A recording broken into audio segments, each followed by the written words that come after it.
to this exploration of ancient Greek philosophy, a journey through some of the most profound and enduring ideas in human history. As we begin our intellectual voyage, I invite you to settle into a comfortable position and allow your mind to travel back more than 2,000 years to the sun-drenched shores of the Mediterranean, where the foundations of Western thought were first established. The ancient Greeks created a legacy of wisdom that continues to shape our understanding of existence, knowledge, ethics, and the human condition to this very day. Ancient Greek philosophy emerged in the 6th century BCE and flourished for nearly a millennium thereafter. It represents humanity's first systematic attempt to understand the world through reason rather than myth, marking a pivotal transition from mythological explanations to rational inquiry. The philosophers of ancient Greece sought to comprehend the fundamental nature of reality, the purpose of human existence, and the principles of ethical conduct.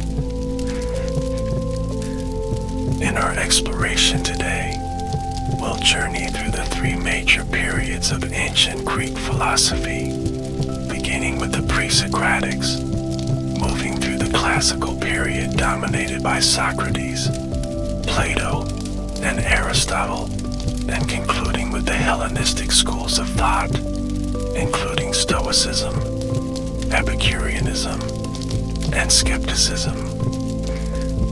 We'll explore how these ancient thinkers grappled with questions that remain strikingly relevant today, and discover why their insights continue to resonate across the centuries.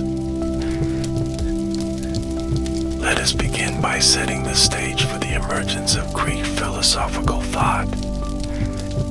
The ancient Greek world was composed of numerous city-states, or polis, scattered across the Mediterranean region. Cities like Athens, Miletus, Ephesus, and later Alexandria became centers of intellectual activity, where thinkers could gather, debate, and develop their ideas. The relative prosperity and political freedom found in many of these city-states, particularly Athens during its democratic period, created fertile ground for philosophical speculation. Before philosophy as we know it emerged, the ancient Greeks, like other ancient peoples, explained the world through mythology. The works of Homer and Hesiod provided narratives about the origins of the cosmos, the nature of the gods, and humanity's place within this divine order. These mythological explanations satisfied cultural and religious needs, but they did not attempt to provide systematic, rational accounts of natural phenomena. The transition from mythos to logos, from mythological storytelling to rational discourse, marks the birth of Greek philosophy. This intellectual revolution began in the Greek colonies of Ionia, on the western coast of what is now Turkey, where thinkers started to propose natural explanations for the cosmos, rather than supernatural ones. Now, let us turn our attention to the earliest Greek philosophers, known collectively as the pre-Socratics. These pioneers of thought laid the groundwork for all subsequent philosophical inquiry by asking fundamental questions about the nature of reality, change, and existence itself. The term pre-Socratic refers to philosophers who preceded Socrates, though some were actually his contemporaries. What unites them is their common focus on cosmology and ontology, the study of the universe as a whole and the nature of being. While most of their original works have been lost, We know their ideas through fragments and testimonies preserved by later writers. Our journey begins in Miletus, an Ionian Greek colony, with Thales, who is often considered the first philosopher in the Western tradition. Active around 600 BCE, Thales proposed that water was the fundamental principle of all things. While this may seem simplistic to modern ears, his claim was revolutionary, as it suggested that the diverse phenomena of nature could be explained by reference to a single, natural substance, rather than by the actions of anthropomorphic gods. Thales' intellectual boldness went beyond his cosmological theory. He is said to have predicted a solar eclipse in 585 BCE, demonstrating that celestial events followed regular patterns rather than divine whims. He also applied geometric principles to practical problems, such as measuring the height of the Great Pyramid of Egypt by comparing the length of its shadow to that of a stick. Following Thales, his student Anaximander proposed a more abstract first principle, which he called the apparent or the boundless. This indefinite, unlimited substance was, in his view, the source from which all particular things emerged, and to which they ultimately returned. Anaximander's conception moved beyond the visible elements, suggesting that the ultimate reality might transcend sensory experience. Anaximander also developed an early theory of evolution, proposing that humans had evolved from fish or fish-like creatures. He created one of the first maps of the known world and suggested that the Earth floated freely in space, maintained in its position not by resting on anything, but because it had no reason to move in any particular direction. These ideas show remarkable imagination and an early attempt to understand natural phenomena through reason alone. The third Milesian philosopher, Anaximenes, returned to the search for a material first principle, proposing that air was the fundamental substance. He suggested that air, when rarefied, became fire, and when condensed, became water and then earth. This theory attempted to explain how a single substance could give rise to the diverse materials we observe in nature through simple processes of condensation and rarefaction. Moving beyond the Milesian school, we encounter Pythagoras, whose name remains familiar to us through the Pythagorean theorem in mathematics. Active in southern Italy around 530 BCE, Pythagoras founded a philosophical and religious community that combined scientific inquiry with mystical beliefs. For Pythagoras and his followers, numbers were not merely mathematical abstractions, but the very essence of reality. They discovered that musical harmonies corresponded to simple numerical ratios, leading them to believe that the entire cosmos was structured according to mathematical principles, a harmony of the spheres. This profound insight, that mathematics could describe the fundamental patterns of nature, remains a cornerstone of modern science. The Pythagoreans also held several distinctive beliefs, including the transmigration of souls and various dietary restrictions, such as abstaining from beans. They lived communally, with property held in common, and included women among their members, which was unusual for the time. Their combination of scientific inquiry, mathematical discovery, and religious practice shows the holistic nature of early Greek philosophical thought. Another crucial figure among the pre-Socratics was Heraclitus of Ephesus, known for his doctrine of perpetual flux. Heraclitus proclaimed that everything flows and that one cannot step into the same river twice. For him, reality was not static but constantly changing, a perpetual interaction of opposites generating an underlying unity. Heraclitus also introduced the concept of the logos, a term with multiple meanings including word, account, and reason. He saw the logos as the universal principle that governs all things, a cosmic order that most humans fail to comprehend. His writings, preserved only in fragments, are famously obscure, earning him the nickname the Dark One. Yet his insights about the dynamic nature of reality and the unity underlying apparent opposites continue to intrigue philosophers today. In stark contrast to Heraclitus stood Parmenides of Elea, who argued that change is impossible and merely an illusion of the senses. Parmenides made a radical distinction between the way of truth, accessible only through reason, and the way of opinion, based on sensory experience. Following logical reasoning to its ultimate conclusion, he claimed that what truly exists must be one, unchanging, and eternal.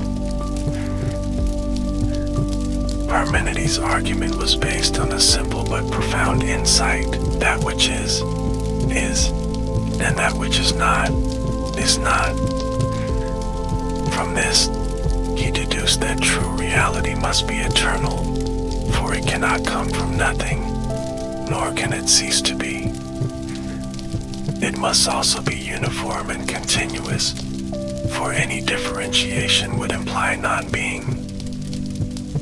This early exercise in pure logical reasoning had an enormous influence on subsequent philosophy, including Plato's theory of forms.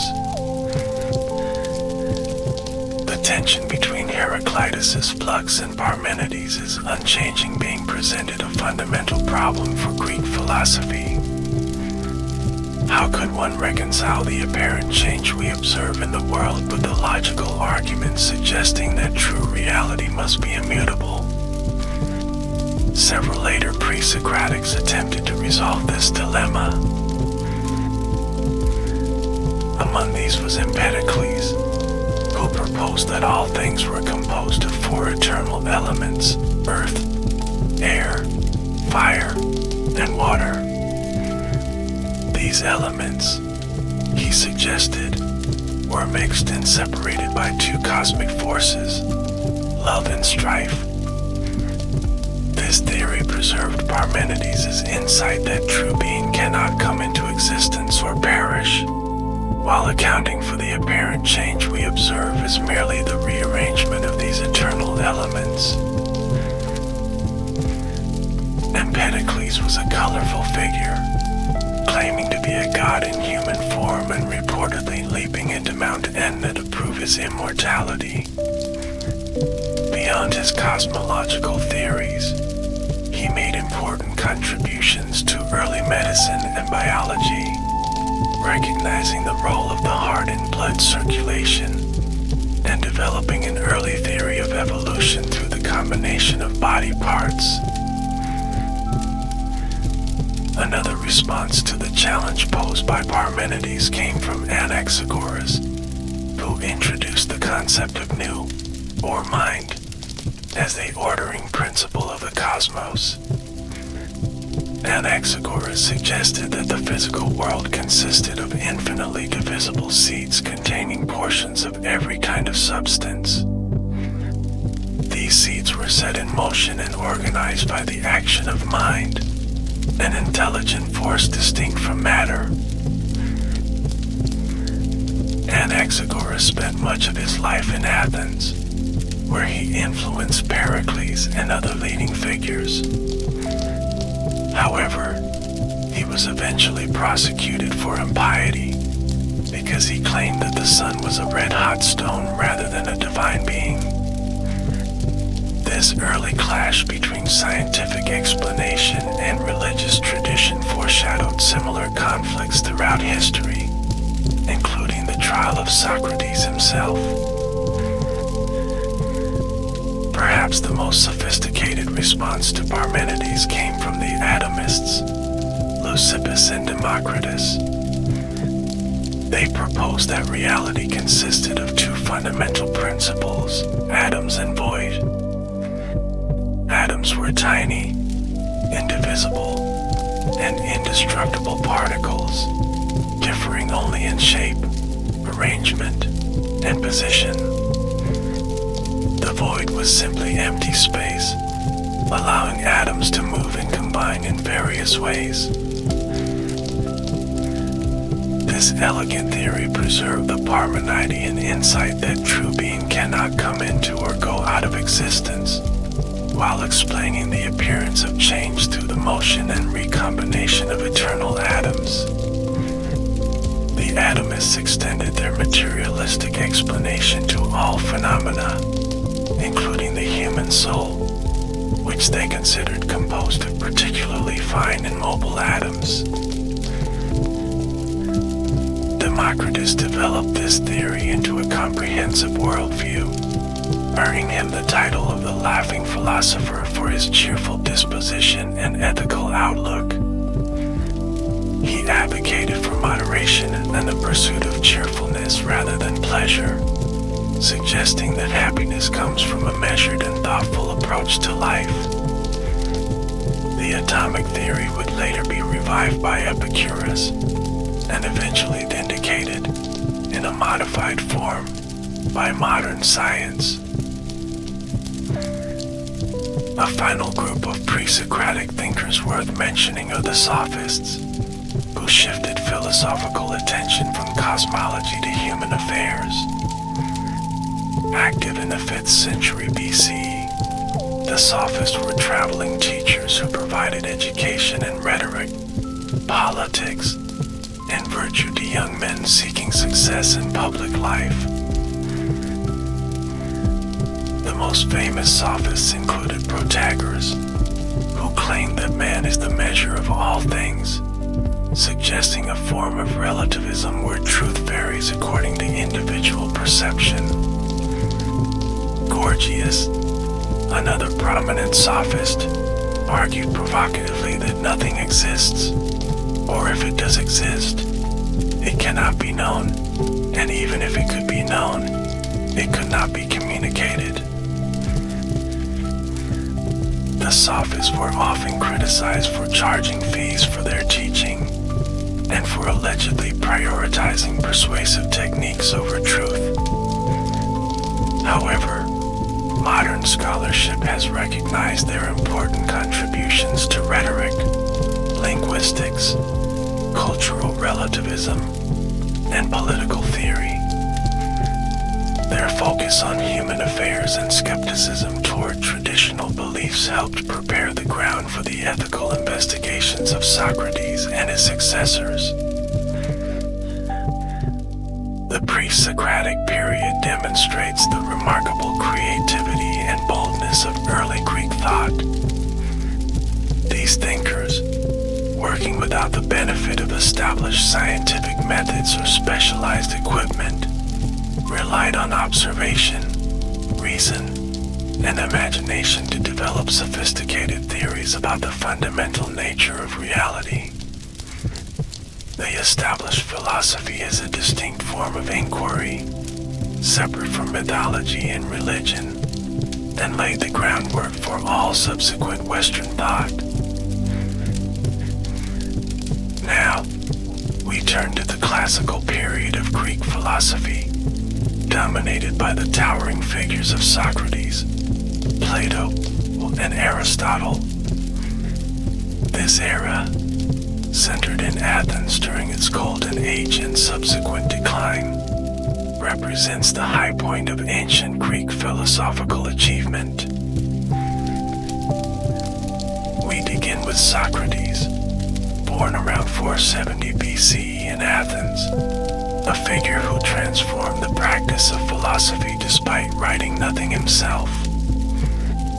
Our knowledge of Socrates comes primarily from the dialogues of his student Plato, the satirical plays of Aristophanes, and the historical writings of Xenophon.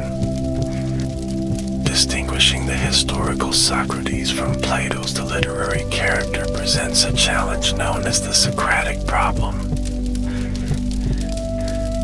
What we do know is that Socrates was an unusual figure in Athenian society, a stonecutter by trade who dedicated himself to philosophical questioning. Unlike the sophists, he charged no fees and claimed no special wisdom. Instead, he described himself as knowing only that he did not know, a stance of learned ignorance that paradoxically made him wiser than those who falsely believed themselves knowledgeable. Socrates' philosophical method, known as Elenchus or the Socratic method, involved questioning interlocutors about their beliefs, exposing contradictions in their thinking, and helping them recognize their own ignorance. This approach, while intellectually stimulating, often left people feeling bewildered or embarrassed, earning Socrates comparisons to a gadfly stinging the complacent Athenian citizenry, and to a stingray numbing those he engaged with.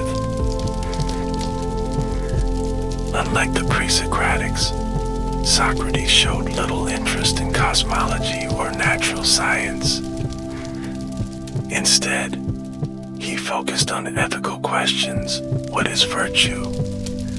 How should one live? What is justice? He believed that the unexamined life was not worth living, and that genuine knowledge or virtue would necessarily lead to virtuous action. This position, known as Socratic intellectualism, suggests that no one does wrong knowingly, but only out of ignorance. Socrates' commitment to philosophical inquiry ultimately cost him his life. In 399 BC, at the age of 70, he was brought to trial on charges of impiety and corrupting the youth.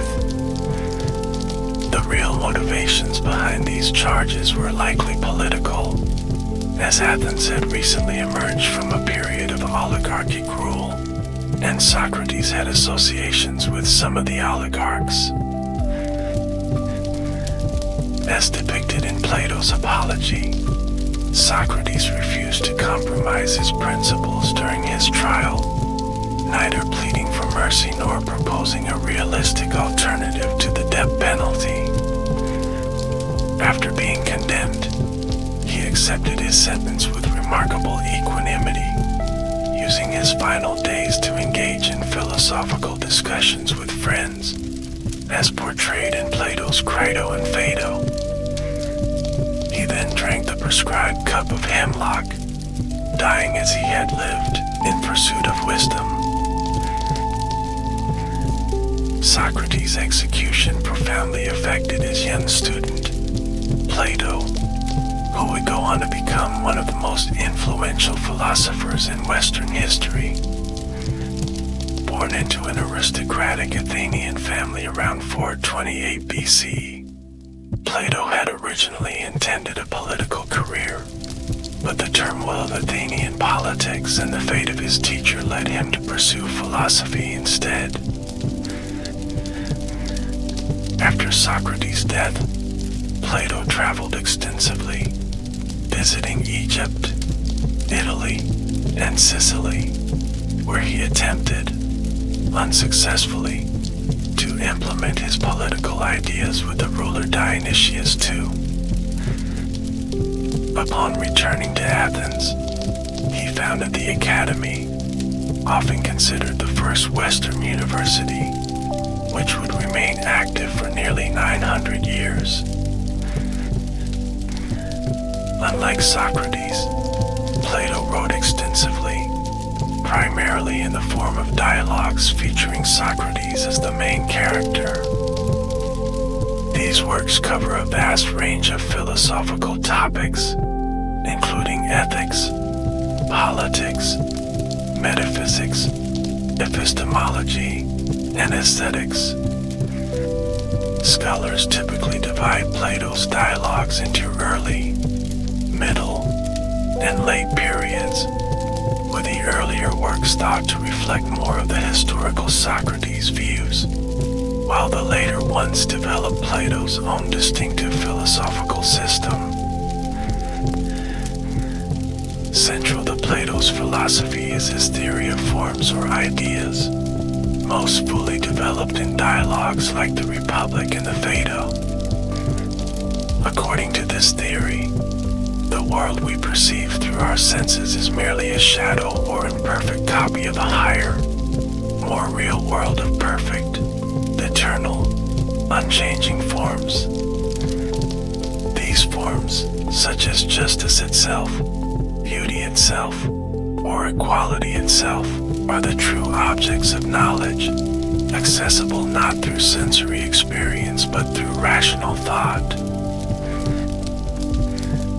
In Plato's famous allegory of the cave, presented in Book 7 of the Republic, human beings are likened to prisoners chained in a cave, watching shadows on a wall, mistaking these shadows for reality. The philosopher is like a prisoner who breaks free from these chains, ascends from the cave, and sees the true light of the sun, a metaphor for the form of the good, which Plato considered the highest reality and the source of all other forms. This theory of forms has profound implications for Plato's epistemology, or theory of knowledge. In dialogues like the Meno and Phaedo, Plato suggests that learning is actually a form of remembering or recollection, anamnesis. The human soul, he proposes, existed before birth in the realm of forms, where it gained knowledge of these perfect realities. When incarnated in a body, the soul forgets this knowledge, but it can be recovered through philosophical inquiry. Plato's political philosophy, most fully developed in the Republic, reflects his concern with the ideal organization of the state. Unlike modern liberal democrats, Plato was skeptical of democracy, having witnessed its successes in Athens, including the execution of Socrates. Instead, he advocated for a meritocratic system in which the most philosophically gifted individuals, the philosopher kings, would rule, supported by a guardian class of auxiliaries, with the rest of the population serving as producers. This ideal state, or Callipolis, would be characterized by the virtue of justice, understood as each part performing its proper function. The philosopher rulers would possess wisdom, the guardians courage, and all citizens would practice temperance or self-control. Education would play a crucial role in this system, with potential rulers undergoing a rigorous training program in mathematics, astronomy, music, and ultimately dialectic, the philosophical method of arriving at truth through conversation. Plato's political vision, while influential, has often been criticized as authoritarian and elitist. However, it's worth noting that his aim was to create a state governed by reason and virtue rather than self-interest, and that the privileges accorded to the ruling class were balanced by significant restrictions on their personal freedom and property rights. In his later dialogue, The Laws, Plato presents a more practical and less idealized political system, suggesting that his thinking evolved over time. Beyond politics and metaphysics, Plato made significant contributions to aesthetics, psychology, and ethics. In the Symposium and Phaedrus, he explores the nature of love, suggesting that erotic attraction can serve as a first step on the ladder to appreciating beauty itself. In the Phaedrus and Republic, he develops a tripartite model of the soul, divided into reason, spirit, and appetite, each with its proper role. Plato's ethical theory is eudaimonistic, meaning that it identifies virtue with happiness or well-being. True happiness, he argues, comes not from the satisfaction of desires but from the harmonious ordering of the soul under the guidance of reason. This inner harmony mirrors the justice of the ideal state, creating a powerful parallel between personal ethics and political organization. The breadth and depth of Plato's philosophical vision is remarkable. Alfred North Whitehead famously remarked that the European philosophical tradition consists of a series of footnotes to Plato, and while this may be an exaggeration, it captures something of Plato's enduring influence. His dialogues continue to be read and debated today, not only for their historical significance but for their profound insights into perennial human questions. If Plato's genius lay in his soaring metaphysical vision, his greatest student, Aristotle, distinguished himself through his comprehensive and systematic approach to knowledge. Born in 384 BCE in Stagira, a Greek colony in Macedonia, Aristotle came to Plato's academy at the age of 17 and remained there for 20 years, until Plato's death. He later became tutor to the young Alexander the Great, before returning to Athens to found his own school, the Lyceum. Unlike Plato's dialogues, Aristotle's surviving works are primarily treatises, likely based on lecture notes. They cover an astonishing range of subjects, including logic, metaphysics, ethics, politics, poetics, rhetoric, physics, astronomy, psychology, and biology. In each field, Aristotle sought to develop systematic knowledge based on empirical observation and logical analysis. Aristotle's approach to knowledge represented both a continuation of and a departure from Plato's. While respecting his teacher, Aristotle famously declared, "Plato is dear to me, but dearer still is truth." He rejected the theory of forms, arguing that form and matter are not separate realms but principles found within particular things. For Aristotle, reality consisted of individual substances, concrete objects like particular horses or trees, each composed of form, its essential nature, and matter, its physical substrate. This focus on the concrete in particular reflected Aristotle's empirical bent. Unlike Plato, who sought knowledge through rational reflection, Aristotle emphasized careful observation of the natural world. He was a keen biological investigator, dissecting animals and classifying living organisms according to their characteristics. This empirical approach, combined with his systematic theorizing, made Aristotle a founding figure in many scientific disciplines. One of Aristotle's most enduring contributions was in the field of logic.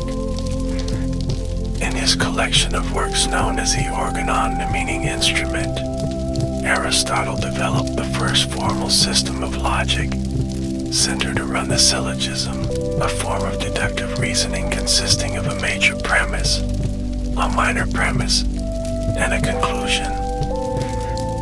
For example, all humans are mortal. Socrates is human. Therefore, Socrates is mortal. This system remained the dominant form of logic until the 19th century, an extraordinary run of influence. Beyond formal logic, Aristotle developed a sophisticated theory of scientific knowledge in his posterior analytics. He distinguished between different types of knowing, from sense perception to scientific understanding, which he called episteme. True science, for Aristotle, involved knowing not just that something is the case, but why it is so, grasping its causes and essential nature. In his metaphysics, Aristotle explored what he called first philosophy, or the study of being qua being. He identified four causes that explain why things are as they are: the material cause, what something is made of; the formal cause, its essential structure or pattern; the efficient cause, what brings it about; and the final cause, its purpose or end. This last concept, teleology or goal-directedness, was central to Aristotle's worldview. Aristotle's teleological perspective is particularly evident in his ethics, laid out in the Nicomachean Ethics. He begins with the observation that all human activities aim at some good, and asks what the highest good, the ultimate goal of human life, might be. His answer is eudaimonia, often translated as happiness or flourishing, which consists in living well and doing well. Unlike modern conceptions of happiness as a subjective feeling, Aristotle's eudaimonia is an objective condition of living according to excellence or virtue or edi. Virtues, for Aristotle, are character traits that enable a person to perform their characteristic activities well. He divides these into intellectual virtues, cultivated through teaching, and moral virtues, developed through habit and practice. Moral virtues, according to Aristotle's famous doctrine, represent a mean between excess and deficiency. Courage, for example, is the mean between rashness and cowardice, generosity between wastefulness and stinginess. However, this golden mean is not a simple mathematical average, but relative to us, determined by practical wisdom in light of particular circumstances. Practical wisdom, phronesis, the ability to discern the right action in any given situation, is crucial to Aristotle's ethical theory.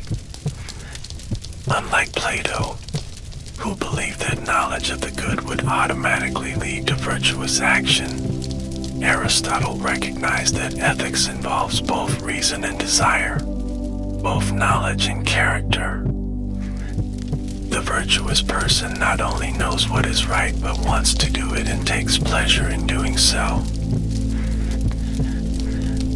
Aristotle's political philosophy, presented in his Politics, follows naturally from his ethics. If ethics concerns the good for the individual, politics concerns the good for the community. Famously declaring that man is by nature a political animal, Aristotle saw the polis or city-state as the natural environment for human flourishing. Unlike Plato's ideal state, Aristotle Aristotle's political theory is more empirical and practical. He studied the constitutions of 158 different city-states, classifying political systems according to who rules, one, few, or many, and whether they rule for the common good or private interest. While he considered monarchy, aristocracy, and polity, constitutional government, as potentially good forms, he recognized their tendency to degenerate into tyranny, oligarchy, and democracy, understood as mob rule. Aristotle's preferred constitution was a mixed regime or polity, combining elements of democracy and oligarchy. He favored the rule of a substantial middle class, neither too wealthy nor too poor, as most likely to pursue the common good rather than factional interests.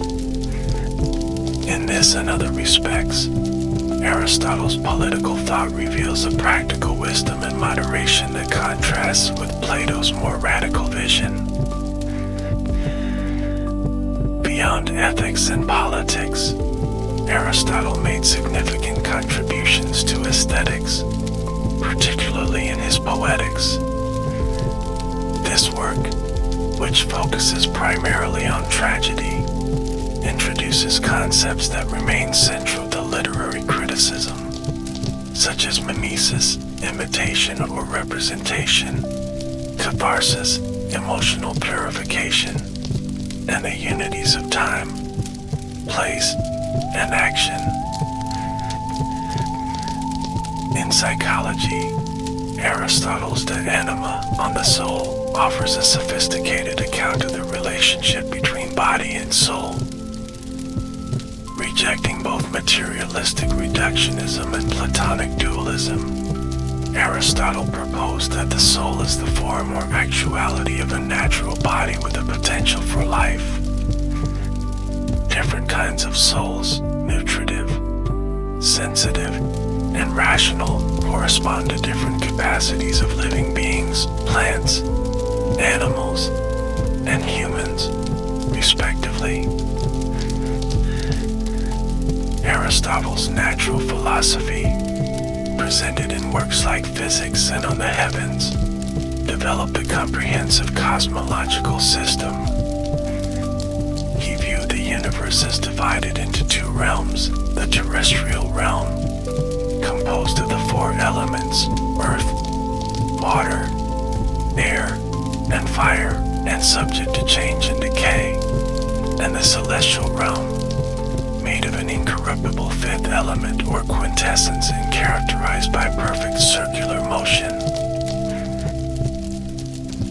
While many of Aristotle's specific scientific theories have been superseded, his emphasis on empirical observation, systematic classification, and causal explanation established a methodological framework that influenced scientific inquiry for centuries. Even when later scientists like Galileo and Newton rejected particular Aristotelian doctrines, they often did so using tools of thought that Aristotle himself had helped to forge.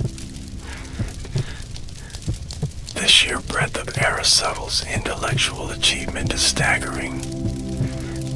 As the philosopher Werner Jaeger noted, there has never been a time when he has not been a commanding presence in the intellectual world. From the Islamic Golden Age through medieval Christendom to the European Renaissance and beyond, Aristotle's ideas have shaped the development of philosophy, science, and culture. Together, Socrates, Plato, and Aristotle represent the pinnacle of classical Greek philosophy. Their ideas, complementary yet distinct, established enduring paradigms for approaching fundamental questions about reality, knowledge, ethics, and human flourishing. The tension between Plato's transcendent idealism and Aristotle's empirical naturalism continues to animate philosophical discussion to this day. Now, we turn to the third major period of ancient Greek philosophy, the Hellenistic era. Following the conquests of Alexander the Great, Greek culture spread throughout the Mediterranean and Near East, creating a cosmopolitan intellectual environment. Athens remained an important philosophical center, but new schools emerged in places like Alexandria and Rome.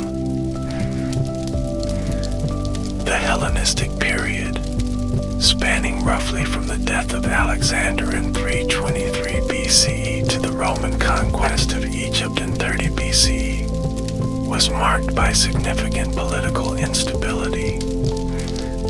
The vast empire Alexander had built fragmented into competing kingdoms, while Rome gradually extended its influence throughout the Mediterranean.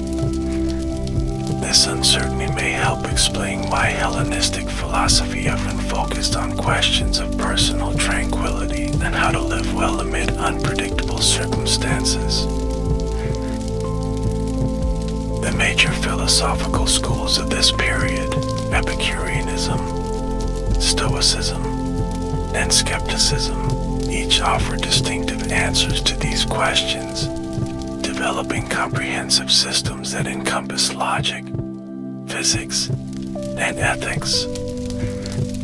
Unlike the pre-Socratics and Plato, who often pursued knowledge for its own sake, Hellenistic philosophers typically viewed theory as serving practical ends, particularly the achievement of happiness or tranquility. Let's begin with Epicureanism, founded by Epicurus around 306 BCE. Born on the island of Samos in 341 BCE, Epicurus established his school, known as the Garden, in Athens. Unlike other philosophical schools, the Garden welcomed women and slaves, reflecting Epicurus's egalitarian values. Epicureanism is often misunderstood as advocating pure hedonism or self-indulgence. In reality, Epicurus developed a nuanced ethical theory based on the pursuit of pleasure, hedon, understood as the absence of pain in the body, apanya, and disturbance in the soul, ataraxia. Far from recommending extravagance, Epicurus advocated a simple life, arguing that the greatest pleasures come from satisfying natural and necessary desires, such as hunger and thirst, while limiting unnecessary desires. Central to Epicurean ethics was the tetrapharmakos, or four-part cure for human anxiety. Don't fear God. Don't worry about death. What is good is easy to obtain, and what is terrible is easy to endure. Epicurus sought to liberate humans from religious superstition and fear of divine punishment, arguing that gods exist but are unconcerned with human affairs. To support his ethical views, Epicurus developed a materialistic physics based on the earlier atomic theory of Democritus. He held that the universe consists entirely of atoms and void, with no divine direction or purpose. However, to avoid strict determinism, Epicurus introduced the concept of the swerve A-small, random deviation in atomic motion that allows for free will. Epicurus also developed an empiricist theory of knowledge, holding that all knowledge ultimately derives from sensory experience. While sensations themselves are always true, in the sense that they accurately report how things appear to us, errors arise from the judgments we make about these sensations. Careful attention to experience, guided by reason, allows us to form reliable beliefs about the world. Epicureanism gained many adherents throughout the Hellenistic and Roman periods.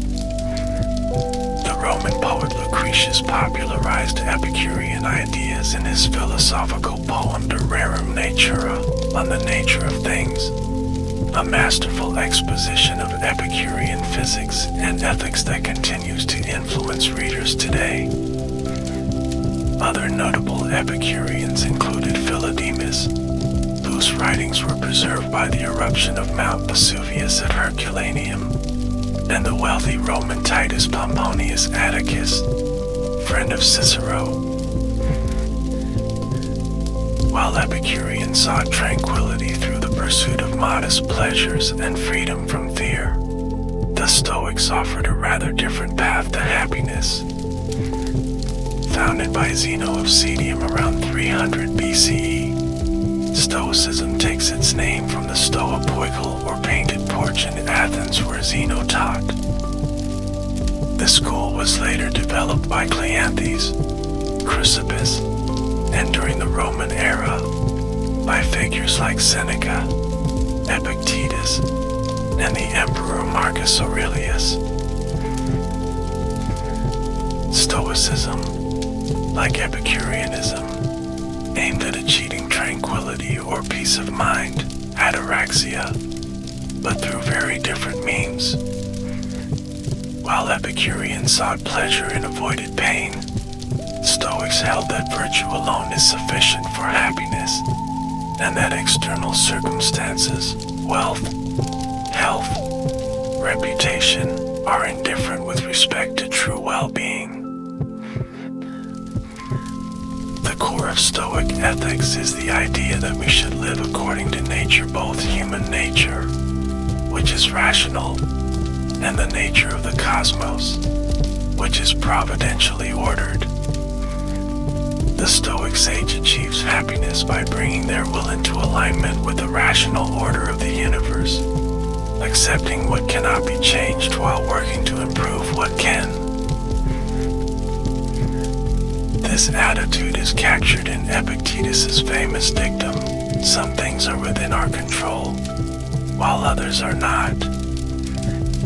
We control our judgments, desires, and actions, but not external events, the behavior of others, or the ultimate outcomes of our efforts. Happiness comes from focusing on what we can control and accepting the rest with equanimity. The Stoics developed a sophisticated psychology to support this ethical vision. They argued that emotions like fear, anger, and grief arise not directly from events but from our judgments about events, specifically from false judgments that externals are either good or bad. The Stoic sage, recognizing that virtue alone is good and vice alone bad, would experience not irrational passions but good feelings, eupatheiai, like joy, caution, and appropriate concern. To support their ethical doctrines, the Stoics developed an impressive system of logic and physics. Their logic included important work on propositional reasoning, modality, and the philosophy of language.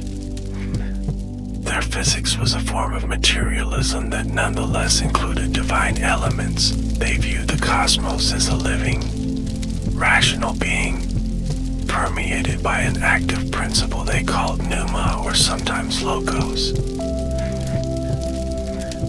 This divine rationality, immanent within nature rather than transcendent above it, provided the foundation for Stoic pantheism and determinism. They believed that everything happens according to fate or providential design, yet argued that this was compatible with human freedom and responsibility. True freedom, for the Stoics, consists not in being able to do otherwise, but in acting from rational choice in accordance with nature. Stoicism proved remarkably adaptable across different cultural contexts, flourishing in both Greek and Roman settings, and appealing to figures from diverse backgrounds. It offered practical guidance for living well amid life's uncertainties, emphasizing the development of character through daily practice and self-examination. Marcus Aurelius's Meditations, written as personal notes during military campaigns, exemplifies this practical orientation. The third major Hellenistic school, skepticism, took a rather different approach to the question of happiness. Rather than offering positive doctrines about reality or ethics, the skeptics advocated suspending judgment, epike, as the path to tranquility. By refraining from definitive beliefs about non-evident matters, they claimed one could avoid the anxiety that comes from holding dogmatic opinions.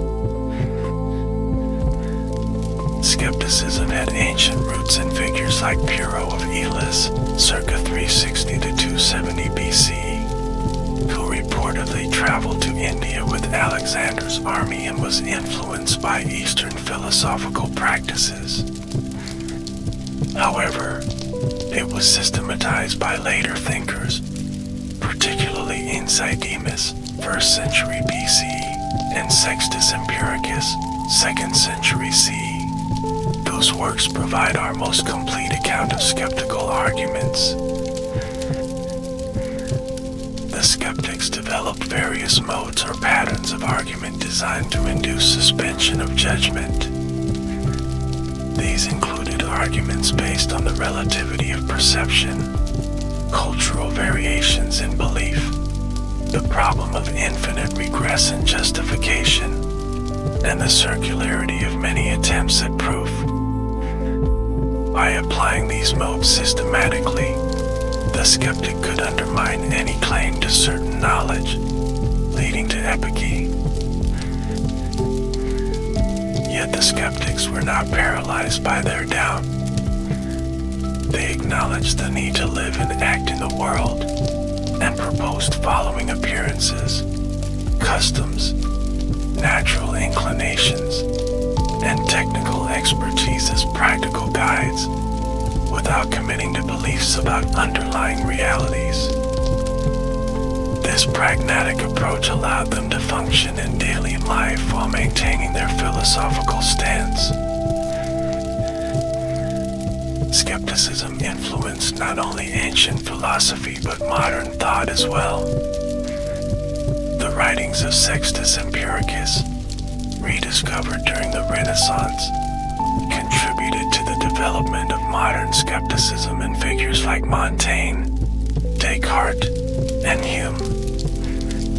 The skeptic's commitment to critical examination of all claims, without exception, represents an important strand in the Western intellectual tradition. Beyond these three major schools, the Hellenistic period saw the continuation of Plato's Academy and Aristotle's Lyceum, though with significant developments. The Academy, under leaders like Arcesilaus and Carneades, took a skeptical turn, challenging Stoic epistemology through critical arguments. Later, figures like Antiochus of Ascalon attempted to synthesize academic, peripatetic, and Stoic ideas. The Lyceum, or peripatetic school, continued Aristotle's empirical research programs under leaders like Theophrastus, who made important contributions to botany, and Strato, who developed more mechanistic explanations of natural phenomena. While less prominent than during Aristotle's lifetime, the school remained an important center of scientific and philosophical activity. Another significant school was Cynicism, which predated but influenced Stoicism. The Cynics, most famously Diogenes of Sinope, known as the dog, rejected social conventions and material comforts in favor of a life according to nature. Through provocative behavior and witty sayings, they challenged cultural norms and advocated radical self-sufficiency. The Hellenistic period also saw increased interest in practical ethics and the art of living. Philosophers across schools wrote on topics like friendship, love, the management of emotions, and coping with adversity. Philosophy was increasingly seen as a form of therapy for the soul, a means of achieving tranquility amid life's uncertainties. This therapeutic orientation is exemplified by Epicurus's declaration that empty is the philosopher's argument by which no human suffering is therapeutically treated. Similarly, the Stoic Epictetus compared the philosopher's lecture room to a physician's clinic. No one should leave without having been in some way treated. This conception of philosophy as a way of life, rather than merely an academic discipline, remains one of the Hellenistic period's most important legacies. As the Roman Republic expanded eastward, it absorbed Greek culture, including philosophy, a process Horace famously described as captive Greece capturing her rude conqueror. Greek philosophers traveled to Rome. Wealthy Romans sent their sons to study in Athens, and Latin authors like Cicero and Lucretius adapted Greek philosophical ideas for Roman audiences. Roman thinkers tended to be eclectic, drawing from multiple Greek schools rather than adhering strictly to one. Cicero, for example, combined academic skepticism with Stoic ethics and political theory. Romans also placed particular emphasis on practical ethics and political philosophy, reflecting their cultural values and imperial responsibilities. The Roman period saw a flourishing of Stoicism in particular, with figures like Seneca, Musonius Rufus, Epictetus, and Marcus Aurelius developing the school's ethical teachings. Roman Stoicism focused especially on themes of personal integrity amid political dangers, the universality of reason across ethnic and social boundaries, and the cultivation of appropriate emotional responses. Epicureanism also continued during the Roman era, though it faced criticism for its perceived withdrawal from civic life. The poet Lucretius's De Rerum Natura presents a passionate defense of Epicurean physics and ethics, arguing that understanding the natural causes of phenomena liberates humans from religious fear. The villa of the Papyri at Herculaneum, likely owned by an Epicurean adherent, contained hundreds of philosophical texts, providing valuable evidence for the school's doctrines. The later Roman Empire witnessed the rise of Neoplatonism, a creative development of Platonic ideas with mystical elements. Founded by Plotinus in the 3rd century CE, Neoplatonism conceived of reality as emanating from a transcendent one, through the intellect and soul, down to the material world.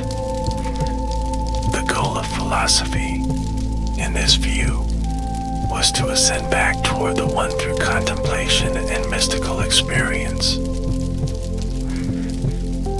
Plotinus's student Porphyry, and later figures like Iamblichus and Proclus, developed Neoplatonism in increasingly theurgic and religious directions. They interpreted Plato's dialogues as a sacred corpus revealing divine truths, and incorporated elements from various religious traditions, including Egyptian and Chaldean practices. Neoplatonism would exert an enormous influence on both Christian and Islamic thought, serving as a bridge between ancient philosophy and medieval theology. As the ancient world transitioned into late antiquity, philosophy increasingly engaged with religious questions. The spread of Christianity presented both challenges and opportunities for philosophical thought. Christian thinkers like Justin Martyr, Clement of Alexandria, and Augustine of Hippo drew on Greek philosophical concepts to articulate and defend their faith, while critiquing aspects of pagan philosophy they found incompatible with Christian revelation. The relationship between faith and reason, divine providence and human freedom, the nature of the soul, and the problem of evil became central philosophical preoccupations. These questions would dominate Western philosophical and theological discourse throughout the medieval period, as thinkers continued to engage with the Greek philosophical tradition through the lens of their religious commitments. The formal end of ancient philosophy is often marked by the closure of the Platonic Academy in Athens in 529 CE, by order of the Byzantine Emperor Justinian I. However, this administrative act did not stop the transmission and development of Greek philosophical ideas. The philosophical schools of Alexandria continued to operate, and scholars carried manuscripts and teachings to new centers of learning in Constantinople, Syria, and eventually the Islamic world. The legacy of ancient Greek philosophy extends far beyond its historical context. Through complex processes of translation, commentary, and creative reinterpretation, Greek philosophical concepts were preserved and developed within Byzantine, Islamic, and Western European intellectual traditions. During the European Renaissance, renewed access to Greek texts stimulated fresh engagement with ancient ideas, while the scientific revolution built upon Greek natural philosophy even as it transcended it. In our modern world, the influence of ancient Greek philosophy remains pervasive. Political theorists continue to engage with Plato's Republic and Aristotle's Politics. Virtue ethics, inspired largely by Aristotle, has experienced a revival in moral philosophy. Stoic practices of mindfulness and emotional self-regulation inform contemporary psychological therapies. The logical and scientific methods pioneered by Greek thinkers underlie our modern approaches to knowledge. Now that we have surveyed the major periods and schools of ancient Greek philosophy, let us delve deeper into several key philosophical themes that run throughout this tradition. These enduring questions about knowledge, reality, human nature, and the good life reveal the remarkable depth and sophistication of Greek philosophical thought. We begin with epistemology, the study of knowledge. Greek philosophers pioneered systematic reflection on the nature, sources, and limits of human knowledge, developing theories that continue to frame epistemological debates today. The pre-Socratics initiated this inquiry by distinguishing between appearance and reality. Parmenides famously contrasted the way of truth accessible through reason with the way of opinion based on sensory experience. Heraclitus similarly claimed that the eyes and ears are bad witnesses for men if they have souls that do not not understand their language. These thinkers recognized that sensory perception alone might not reveal the true nature of reality.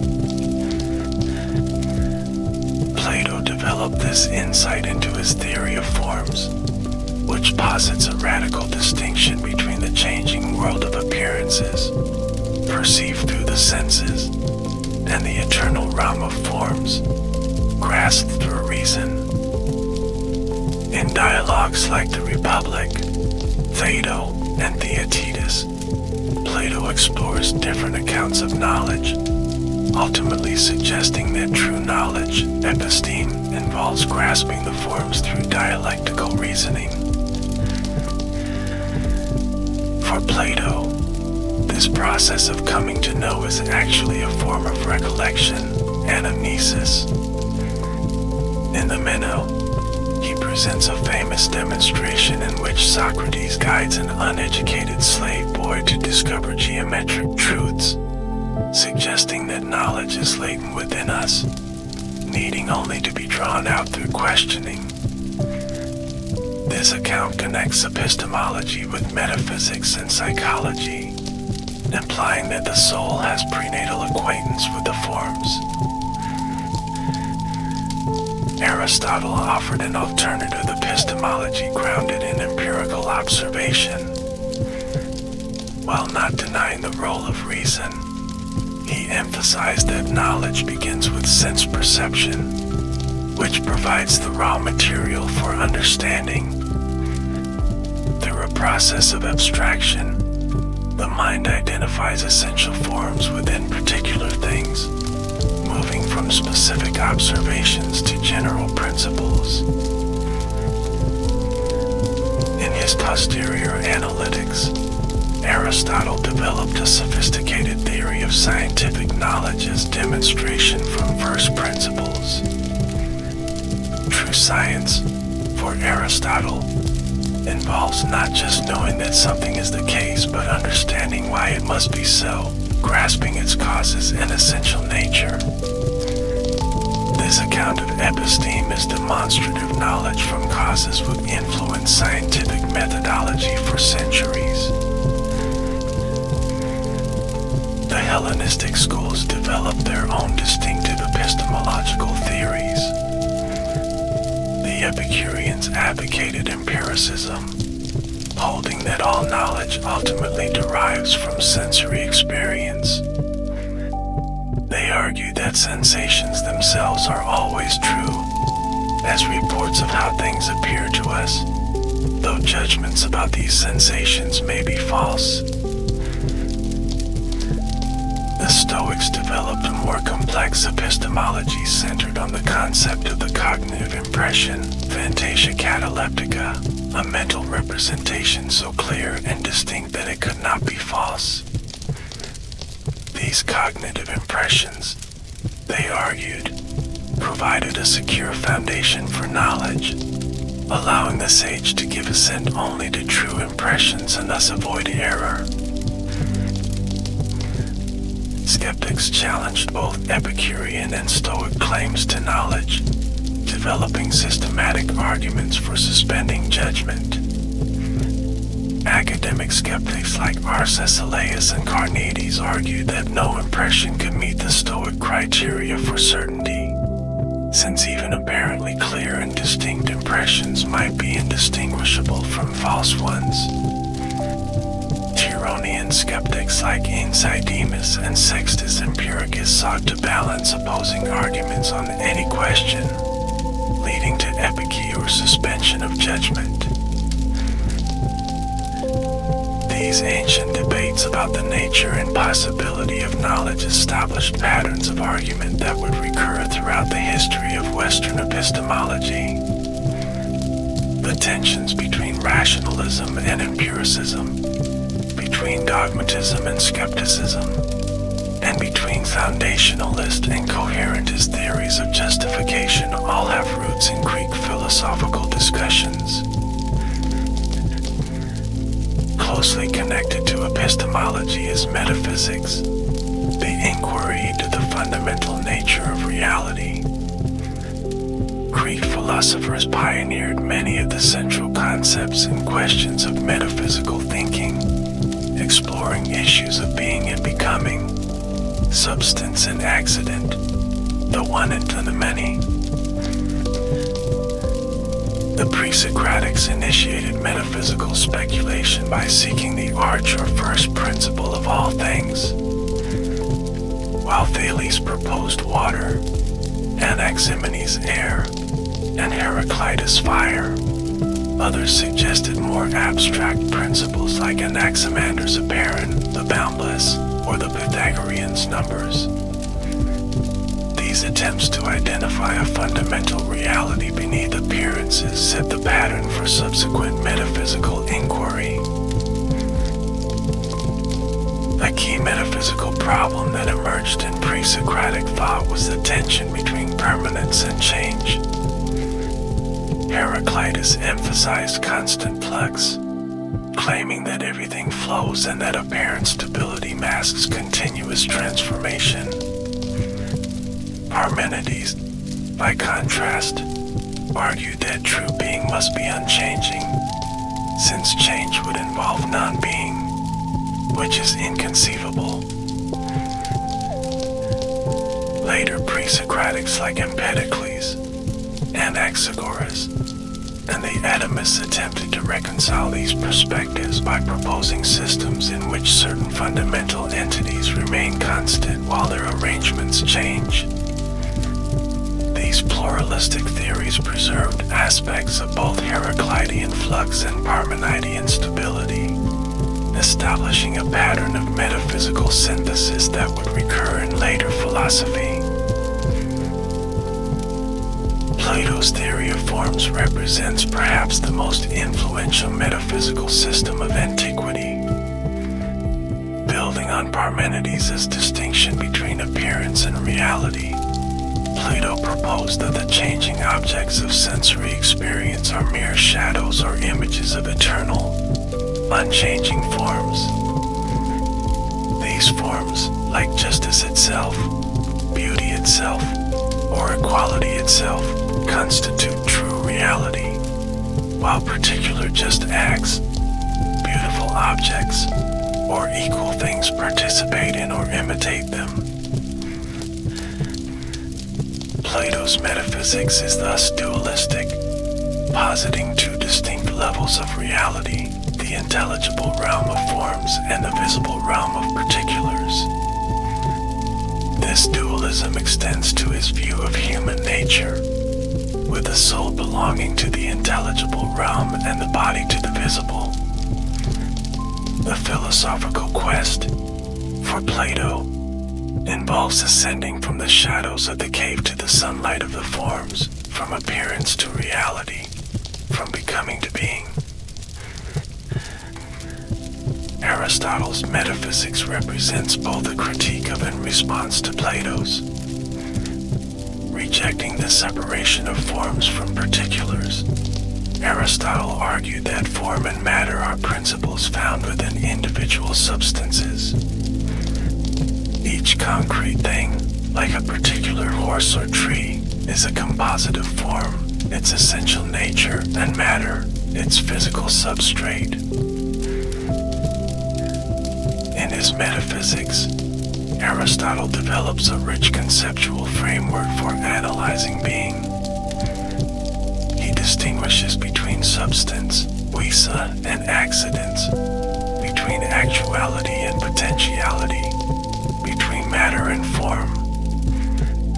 He identifies four causes that explain why things are as they are: material, formal, efficient, and final.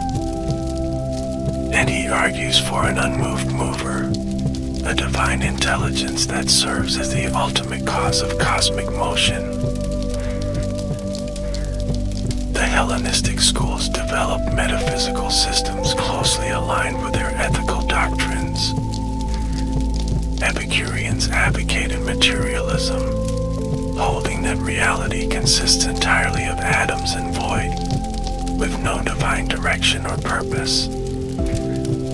This view supported their ethical emphasis on natural pleasures and freedom from religious fear.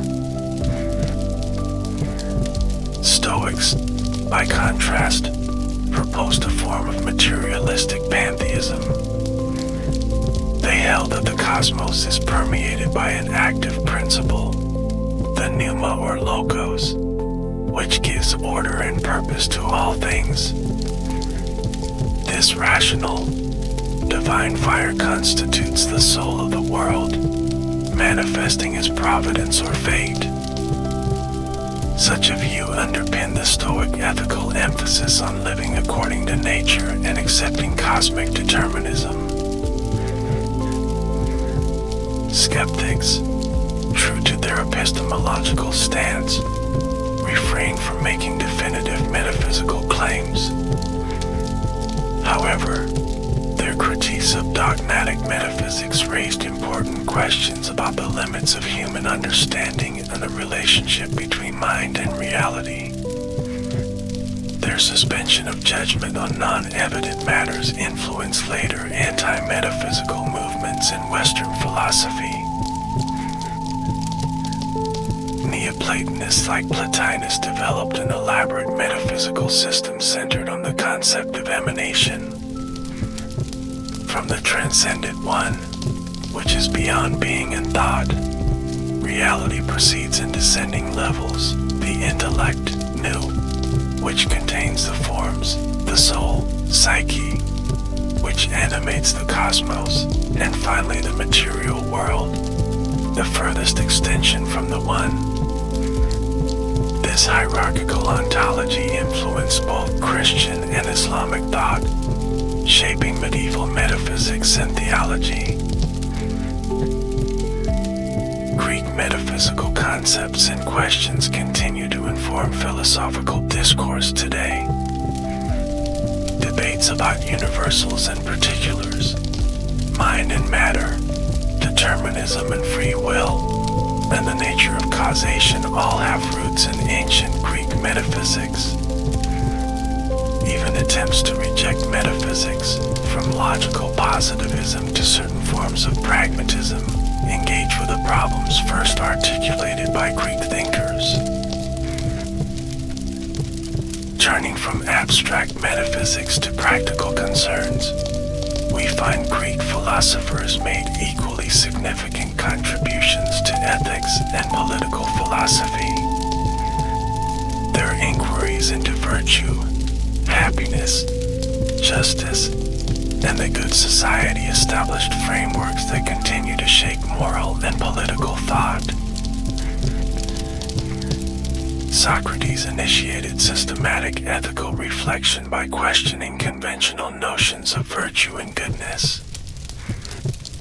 In dialogues like the Euthyphro, Laches, and Charmides, he challenges interlocutors to define virtues like piety, courage, and temperance, revealing the inadequacy of their initial conceptions. This eclectic or questioning approach suggests that genuine ethical knowledge requires critical examination of received opinions. Socrates also advanced several distinctive ethical positions. He held that virtue is a form of knowledge, such that no one does wrong knowingly, a view known as Socratic intellectualism. He claimed that virtue is sufficient for happiness, so that the good person cannot be harmed in any way that truly matters. And he argued that it is better to suffer injustice than to commit it, since wrongdoing damages the soul of the wrongdoer. These Socratic insights challenged conventional Greek values, which emphasized external goods like wealth, honor, and power. By prioritizing the state of one's soul over worldly success, Socrates established a pattern of ethical thinking that would influence not only Greek philosophy but also Christianity and other religious traditions. Plato developed Socrates' ethical insights into a comprehensive moral theory.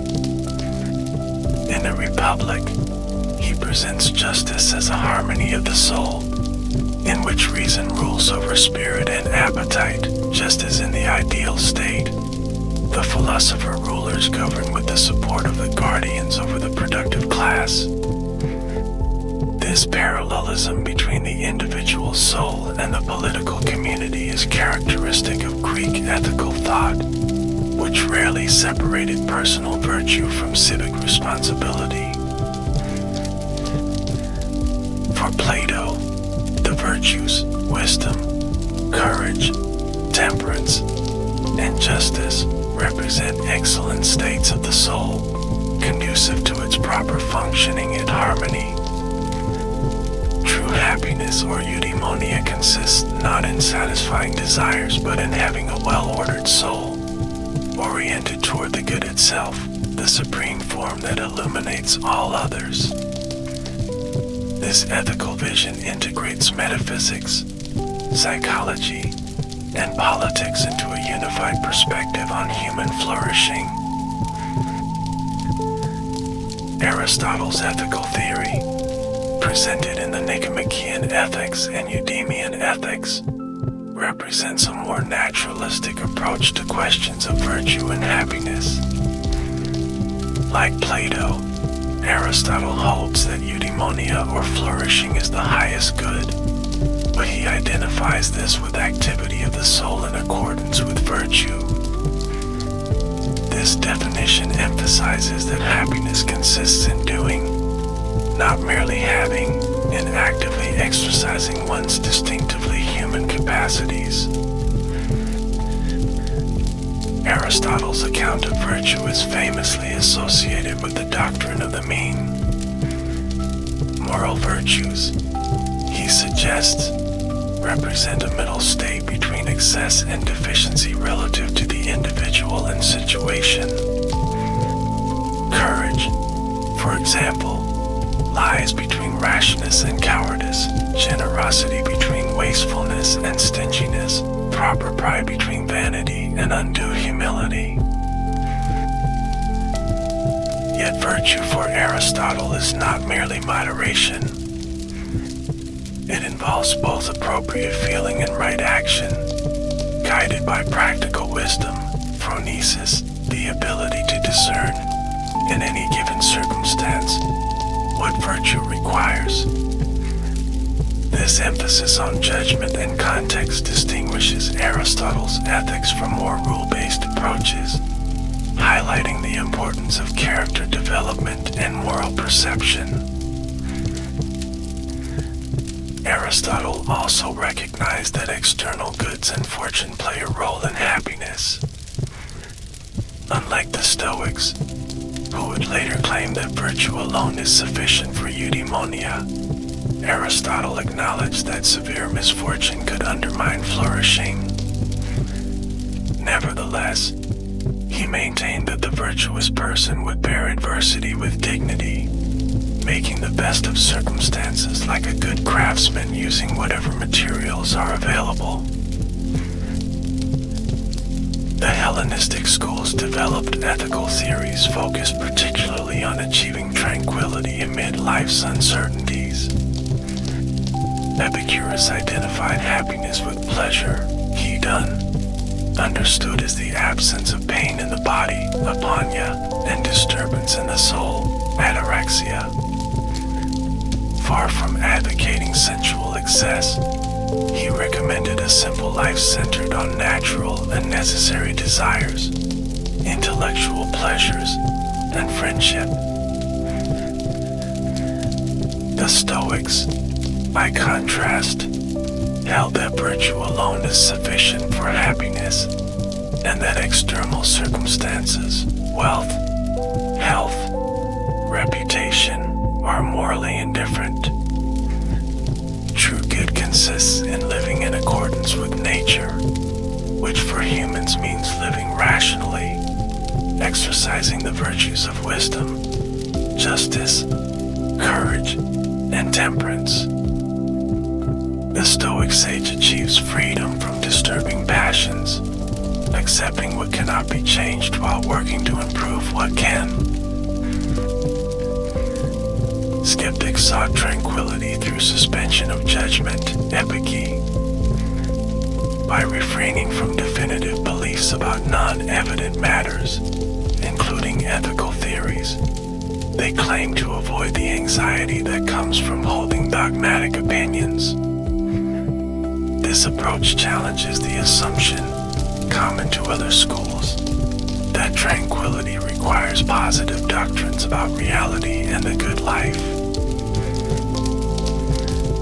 These ethical theories reflect different conceptions of human nature and its relationship to the cosmos.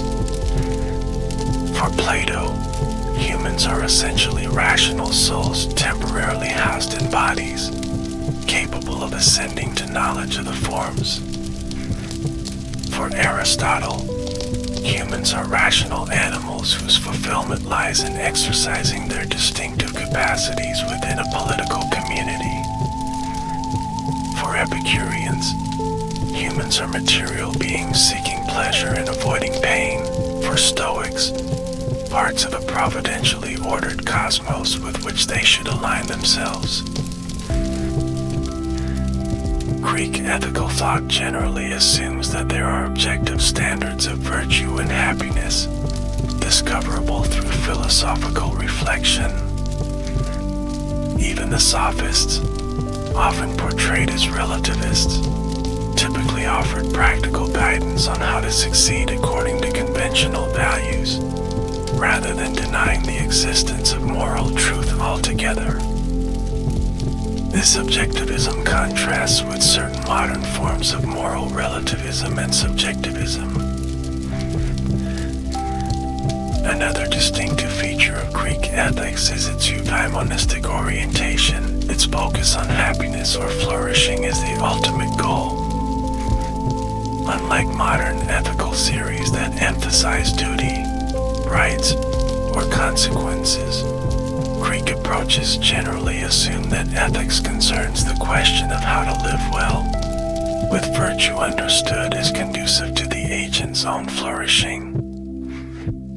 This perspective avoids sharp dichotomies between self-interest and morality, seeing virtue as constitutive of rather than instrumental to happiness. Greek political philosophy emerges naturally from these ethical reflections, as ancient thinkers rarely separated individual virtue from civic responsibility. The polis or city-state was seen as the natural environment for human flourishing, the context in which humans could develop and exercise their distinctive capacities. Plato's Republic presents perhaps the most ambitious political vision in ancient philosophy, ostensibly an inquiry into the nature of justice. It develops into a blueprint for an ideal state ruled by philosopher kings, with a complex educational system, communal living arrangements for the guardian class, and strict censorship of poetry and music. This utopian approach reflects Plato's conviction that political problems require radical solutions based on philosophical knowledge. In his later dialogue, The Laws, Plato offers a more pragmatic political vision, acknowledging the need for detailed legislation and institutional checks on power. Yet he maintains that the purpose of politics is the cultivation of virtue, and that law should serve as a kind of civic education, shaping citizens' characters toward excellence. This emphasis on the formative role of law and institutions would influence subsequent political thought. Aristotle's political philosophy, presented in his Politics, takes a more empirical approach, grounded in the study of existing constitutions. Famously declaring that man is by nature a political animal, Aristotle saw the polis as essential in human fulfillment, not merely a pragmatic arrangement, but the natural completion of human sociality. Aristotle classified political systems according to who rules, one, few, or many, and whether they rule for the common good or private interest. He considered monarchy, aristocracy, and polity, constitutional government, as potentially good forms, while tyranny, oligarchy, and democracy, understood as mob rule, represented their respective corruptions. His preferred constitution was a mixed regime or polity, combining elements of democracy and oligarchy, with power balanced among different social classes. Unlike modern liberal democrats, neither Plato nor Aristotle valued freedom as an end in itself. Rather, they saw the purpose of politics as promoting virtue and the common good. Aristotle explicitly states that the best constitution is one under which any citizen whatsoever can prosper and live a happy life, linking political arrangements directly to eudaimonia. The Hellenistic period saw both continuity and innovation in political thought. The Epicureans advocated a kind of qualified political withdrawal, suggesting that the wise person would participate in politics only when necessary, preferring instead the pleasures of private friendship. This stance reflected both their hedonistic ethics and the turbulent political circumstances of the time. The Stoics, by contrast, developed a more cosmopolitan political vision. While acknowledging conventional political communities, they emphasized that all rational beings belong to a universal cosmopolis governed by natural law. This perspective, articulated by figures like Cicero and Seneca, laid foundations for later concepts of natural rights and international law. Another significant contribution of Greek political thought was the analysis of constitutional change and revolution. Both Plato and Aristotle study how regimes transform over time, identifying economic inequality, factional conflict, and moral corruption as drivers of political instability. Polybius later developed a cyclical theory of constitutional change, which influenced Machiavelli and other Renaissance thinkers.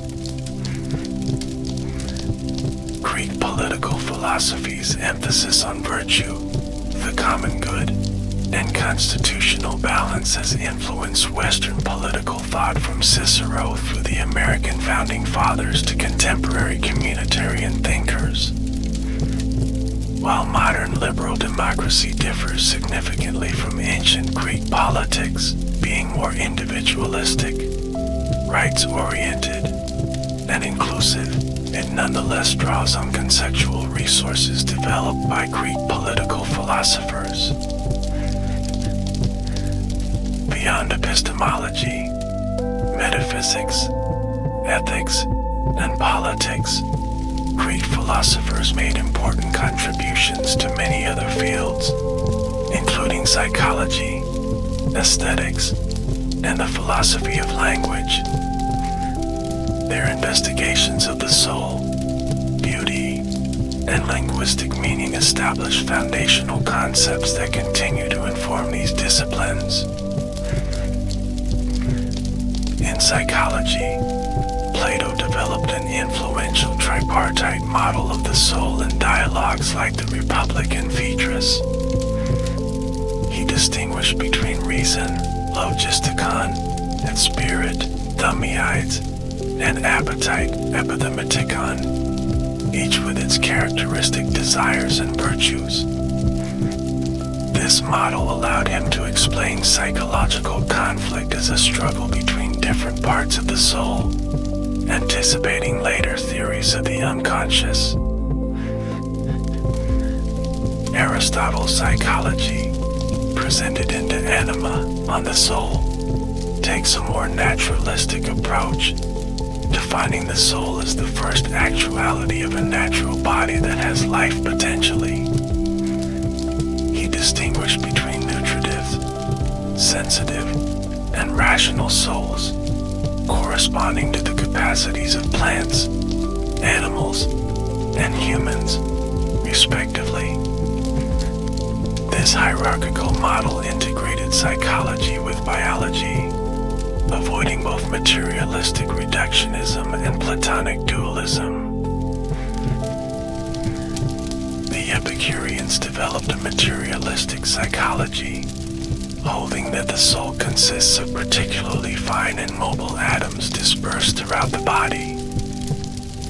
This view supported their claim that the soul does not survive death, thus removing the fear of afterlife punishment. It also grounded their empiricist epistemology, explaining perception as the impact of atomic images on the soul.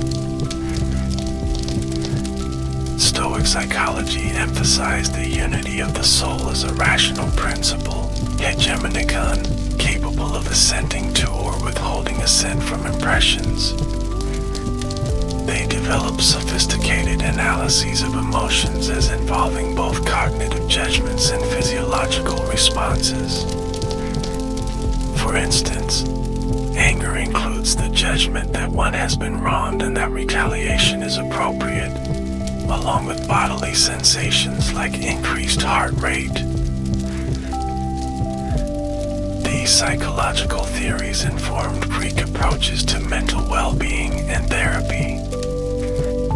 Epicureans and Stoics in particular developed techniques for managing emotions and achieving tranquility, from cognitive reframing to mindfulness practices to philosophical counseling. These approaches anticipate modern cognitive behavioral therapies and positive psychology, demonstrating the practical relevance of philosophical psychology. In aesthetics, Greek philosophers explored the nature of beauty, art, and artistic creation. Plato's views on art were complex and sometimes apparently contradictory. In some dialogues, like the Ion and parts of the Republic, he criticized poetry and painting as mere imitations of appearances, thus twice removed from reality. Yet in the Symposium and Phaedrus, he suggested that beauty can serve as a starting point for ascending to knowledge of the forms. Aristotle's Poetics presents a more positive view of artistic mimesis or imitation. Rather than seeing art as a poor copy of appearances, Aristotle suggested that poetry is a more philosophical and a higher thing than history, for poetry tends to express the universal, history the particular. Through artistic representation, we can grasp essential patterns and truths about human experience. Aristotle's analysis of tragedy remains influential in literary criticism. He identified its essential elements, including plot, character, thought, diction, melody, and spectacle. He argued that the best tragedies provoke fear and pity, leading to catharsis or emotional purification. And he offered practical advice on constructing effective plots, emphasizing unity, probability, and the proper management of recognition and reversal. Later Greek thinkers continued to develop aesthetic theories. Plotinus, for example, proposed that beauty consists in the manifestation of intelligible form and sensible matter, a kind of shining through of higher reality in the physical world. This Neoplatonic conception influenced medieval and Renaissance aesthetics, particularly in religious art and architecture.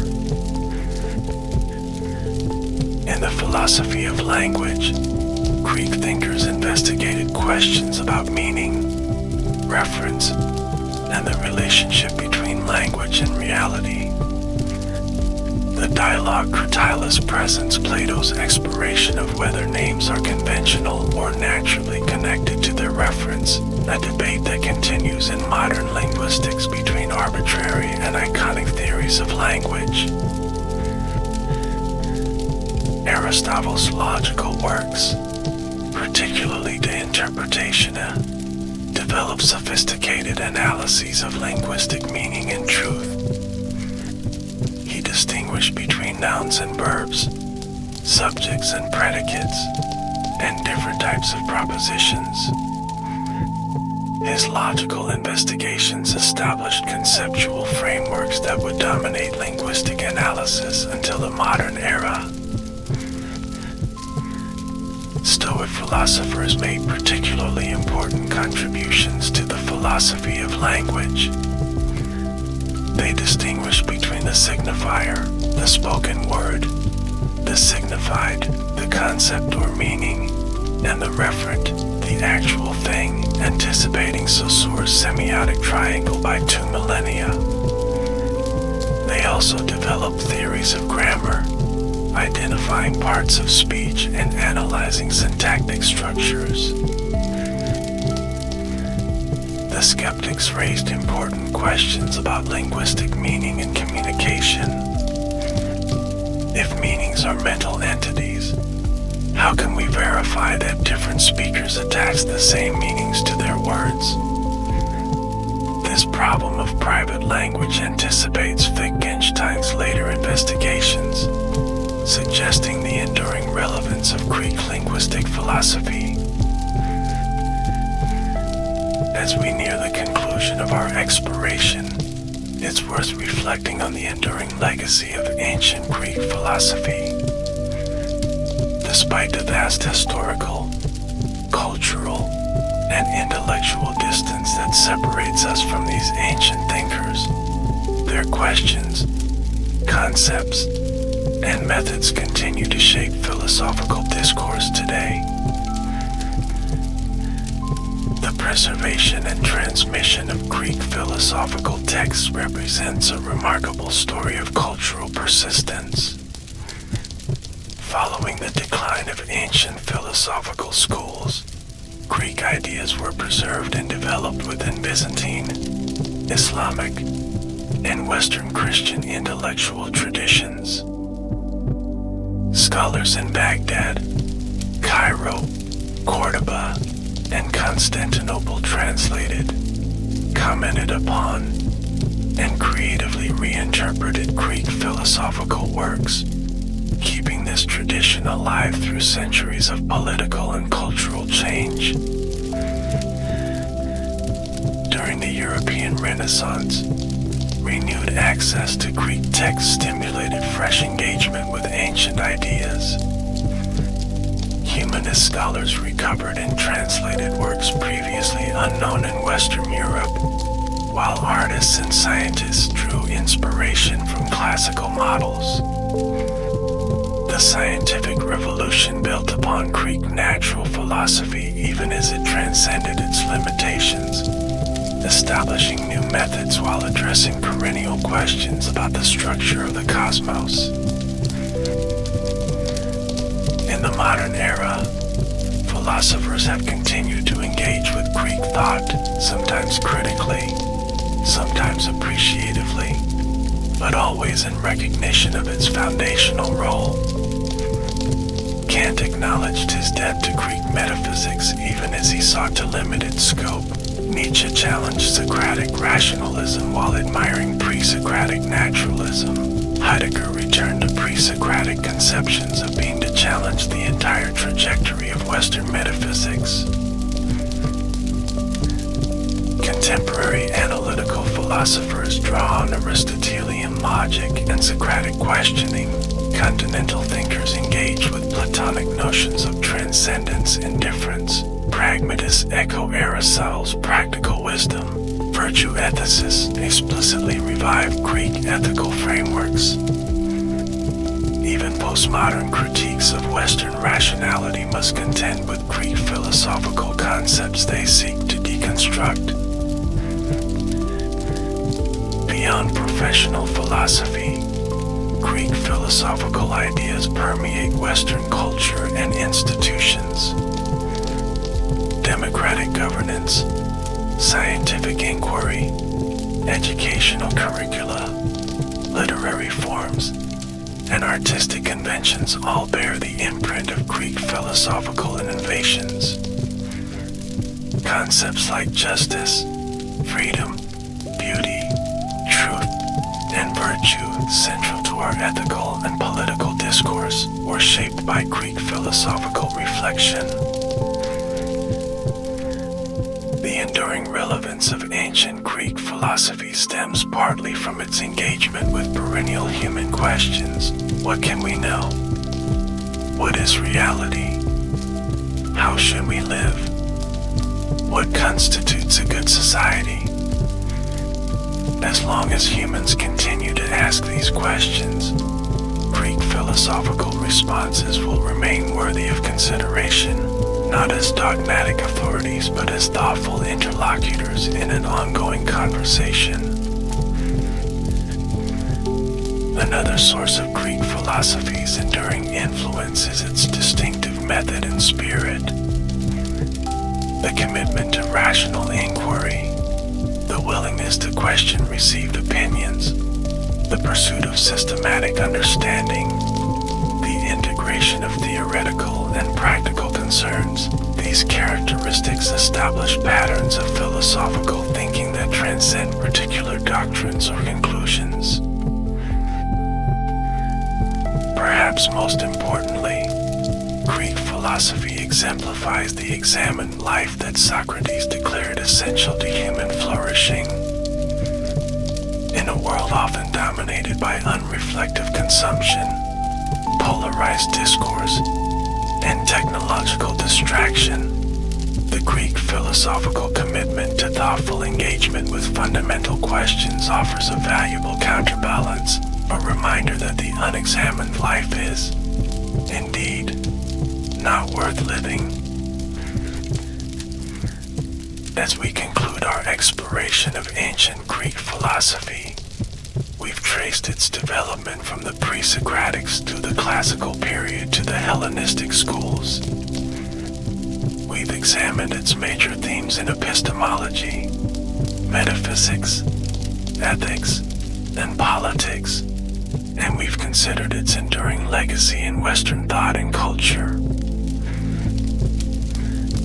What emerges from this survey is not a single, monolithic Greek philosophy, but a rich tapestry of competing and complementary perspectives, rational and empirical, idealist and materialist, dogmatic and skeptical.